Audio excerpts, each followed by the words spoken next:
The first point is that you need to breathe using your belly muscles rather than the chest ones. Belly muscles are stronger and larger, and they can stretch the expansion of diaphragm to a larger extent. As a result, your lungs will have larger room to expand when air is breathed in. This also means more oxygen will be inhaled in each round of breathing, which is good. Another benefit to breathe using belly muscles is that many organs are located in or surrounding our belly. When belly muscles are moving during our deep breathing, they will slightly move those organs as well. Because our belly is rightly at the center of our body, its movement can extend in a certain degree to other parts of our body. In this way, the contraction of belly muscles during deep breathing would be like letting them do a natural massage to our body, which will feel very good. Okay, let's have a practice now.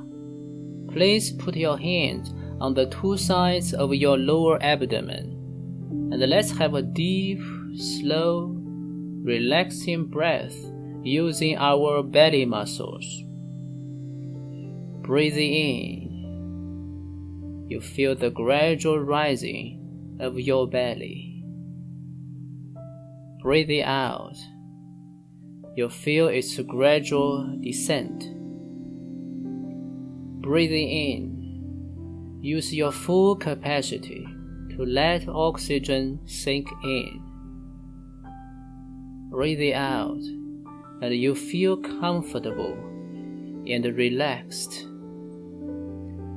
Good. Is it easy? Yes, it is easy.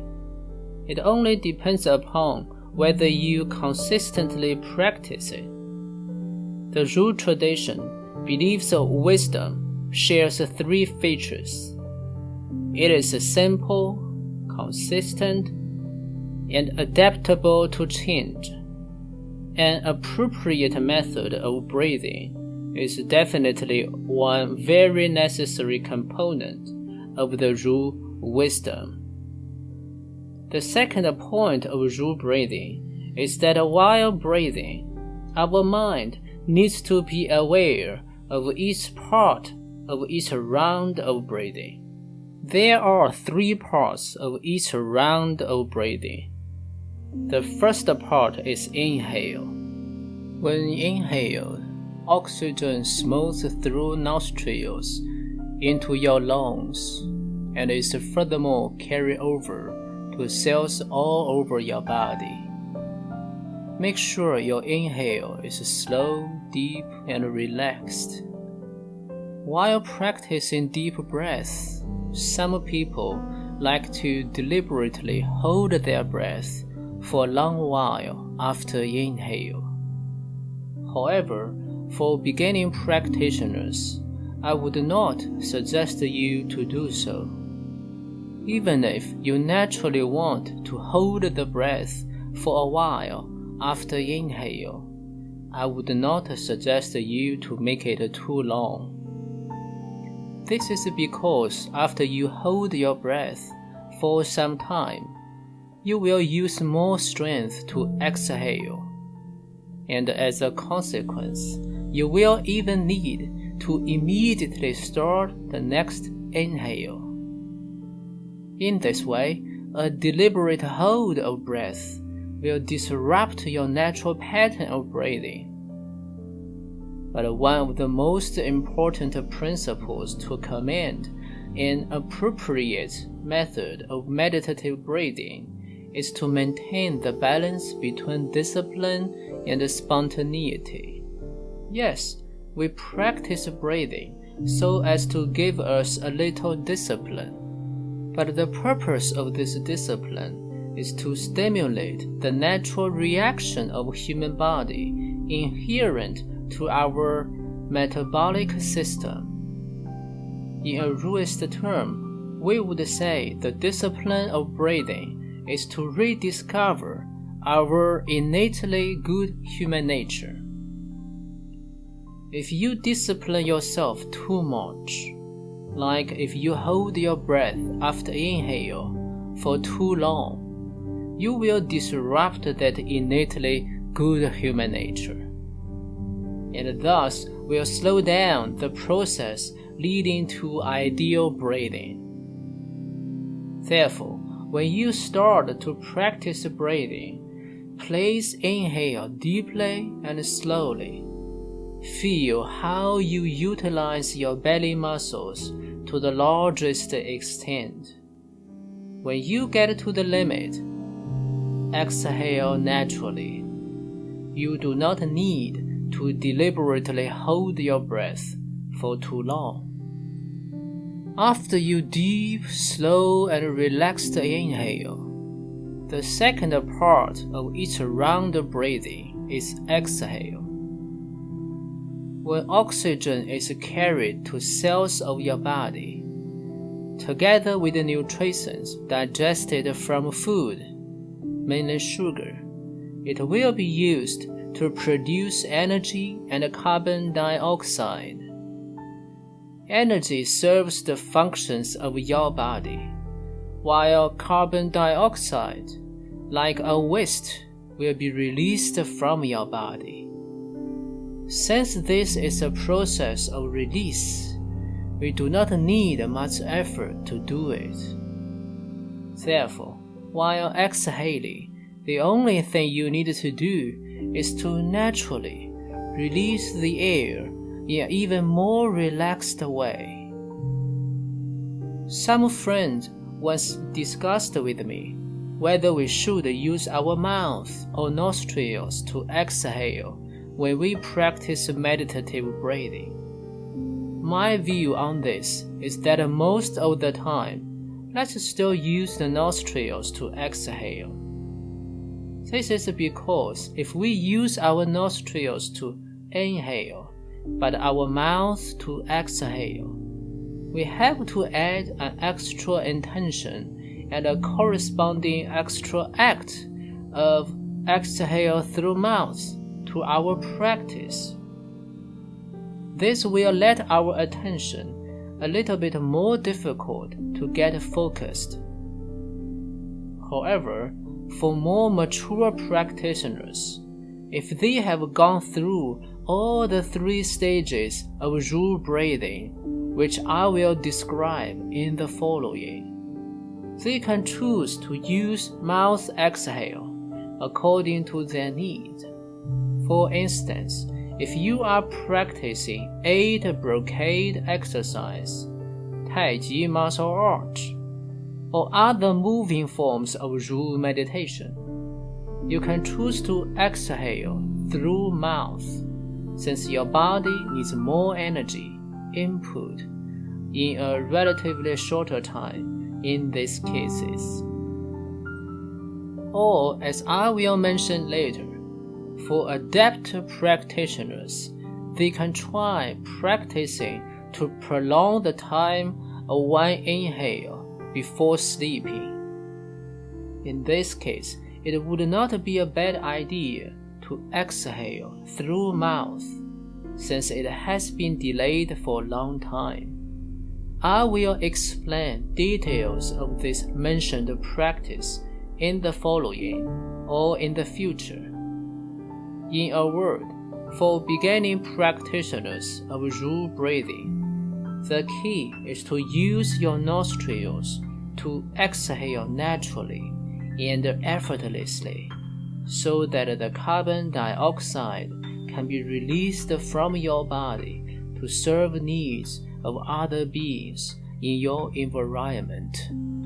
The third part of each round of breathing, which we do not normally pay attention to, is the short pause after exhale.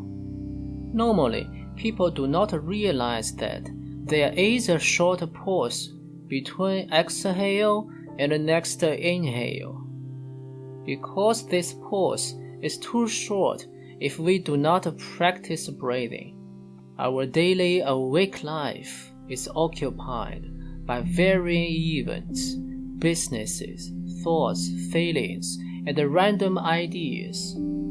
And because of this, our body needs a constant input of energy flow to maintain its basic functions.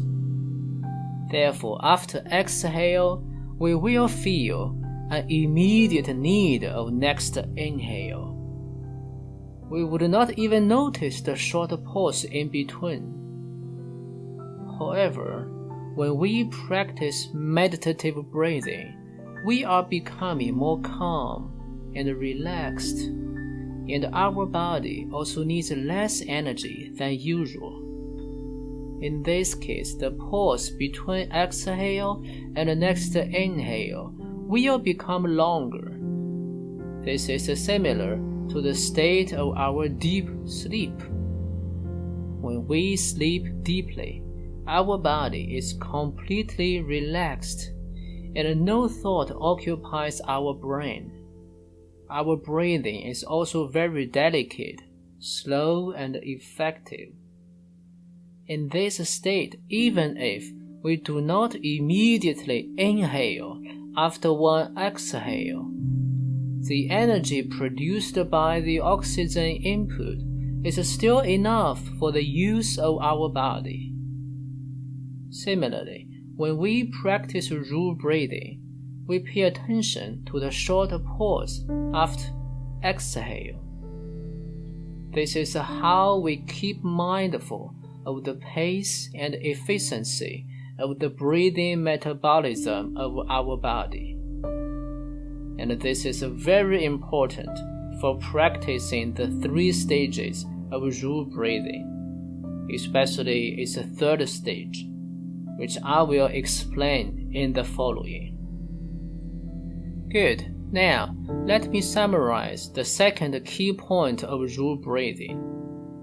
That is, we need to be aware of the 3 parts of each round of breathing: a deep inhale, a relaxed exhale, and a short and gradually extended pause in between. The third key point of rule breathing, which is also the most important point, is that during the process of meditative breathing, we shall try to achieve the unity between the heart-mind, the air, which is one form of qi, vital energies, the body, and the surrounding environment.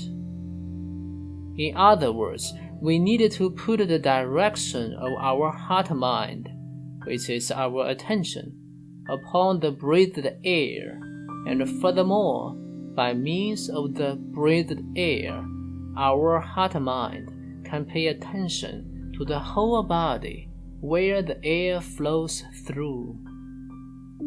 By the same means, our heart-mind can also attend to the entire outside environment from which the air originates and circulates. In this way, when we consistently practice meditative breathing for a time, we shall eventually be able to simultaneously put our attention to the air, the body, and the environment. At this moment, we would experience the unity of harmony between our heart-mind and our body, and furthermore between our person and the environment. This unity of harmony is also the goal of our breathing practice. Why is the harmonious unity between the human heart-mind, the human body, and the environment so significant? From a ruist perspective, one major reason for diseases to arise is the disunity between heart-mind and body. For instance, if our heart-mind is not attending to our teeth, when we forget to brush them carefully or take care of their other needs, there will be cavities. Similarly, we are all prone to be emotional to certain people or events in our daily life. However, if we do not pay attention to why these emotions happen and how to have them be appropriate, instead, if we indulge ourselves in whatever emotions arise non-reflectively, our inappropriate emotions will turn into bad habits, and these habits will eventually hurt our health and cause diseases. Therefore, through practicing breathing, we can make our heart-mind stay close to the breathed air, and the breathed air stay close to the body. This is a foundational method for us to reach the unity of heart, mind, and body, which furthermore strengthens our health and general well-being. From the perspective of the relationship between us and our environment, there are mainly two components of our outside environment. They are the humans and the nature. While practicing breathing, we will pay attention to the entire environment where we live through being mindful of how the air breathes in and out.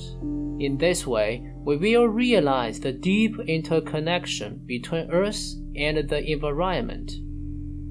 And this realization will be the basic condition for us to perfect human relationship and to better the relationship between humans and nature.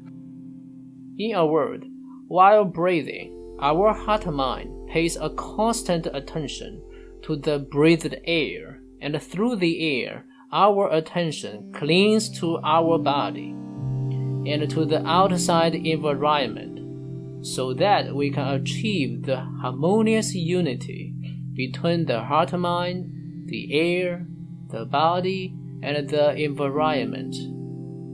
This is the third and most important point of Ru breathing. But how can we achieve this unity of heart-mind, air, body, and environment? After explaining the three key points of the method of Ru breathing, I will start to describe the three stages of Ru breathing. If you follow the 3 points of the method and experience all the 3 stages of Ru breathing one after another, you will understand how to discipline your breathing to achieve the aforementioned state of harmonious unity.